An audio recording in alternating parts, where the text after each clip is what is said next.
Angus Gibson, it's great to have you here on the show to talk to us about two particular projects you did, one 30 years ago and one more recently, that both seem to be making headways within the film industry. Thank you very much. I'm very happy to be here. So the two projects, one is a documentary I made together with William Kentridge in about 1986 about Sophiatown. So it sort of celebrated the life of Sophiatown.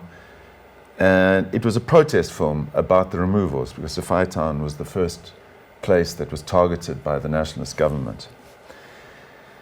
And the second, 30 years later, is a feature film set in Sophiatown, which is a kind of a combination of a gangster movie and a love story. And it, certainly in the making of the feature film, I referred back to my memory of the interviews with the gangsters and the singers and the journalists that I'd met making that documentary in the 80s. Could get killed as well as get laid, more or less at the drop of a hat. You know, Sophiatown was something else on Sunday. All the filth and the debauchery of the week. On Sunday, people went for cleansing. They went to church, they went to be cleansed, and they would go back and prepare themselves for another week of sin and debauchery. This was Sophiatown. Now, both are periodic pieces. Where's the relevance of them in a modern day? Well, I mean, Sophiatown would be relevant any time, because it was such a heady combination of people. It was like, you know, gangsters were rubbing shoulders with musicians, with priests, with politicians. It felt like, I'm sure, to the nationalist government at the time, like a dangerous place, a place in which change might come from. And so it was clear to them that it was a place to be squashed, and they did. They demolished it entirely. Now, one of the interesting things is, in fact, one of the themes of both happens to be music, jazz to be more precise. Why is that? What made jazz such a powerful force in Sophiatown? Well, I think there were just great musicians in that period, and jazz was often the genre in which they chose to play.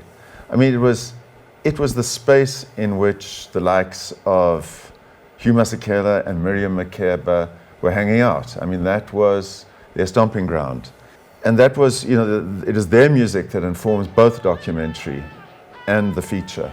And in the feature, we have a Miriam Makeba, Dolly Ratebe kind of figure who is played by the musician Monewa, who is a great singer and a great actor. Now, the documentary, which is Freedom Square, is going to be shown at the Montreux Jazz Festival in Switzerland after 30 years. Are we likely to see that migrating onto the local TV scene or streaming service? I'm sure. You know, first of all, it's showing at Durban International Film Festival together with the feature film. So the feature film is showing on the first Friday, and on the Saturday, the documentary is showing. So you can get both takes on Sophiatown. And I think the feature will reach the screens in September, and hopefully around about that time, the documentary will reach the television screens. That's what I would like. In terms of the feature film itself, Back of the Moon, what are your hopes for it with the audience? Well, the audience that's most important to me is the South African audience. I mean, all the television I've made has been very specifically for a South African audience, certainly the last 20 years. And that's the audience that I'm hoping will respond to this film. I think it has many of the qualities of the work that we've been doing, the contemporary work, but it's set back then in 1958, particularly. And I'm hoping that the South African audience is prepared to go back there. On that note, I'd like to thank you so much for coming through to the show and sharing with us a bit more about the documentary and upcoming feature film. I'm Zonile Ngubeni, and you're watching Joburg Today.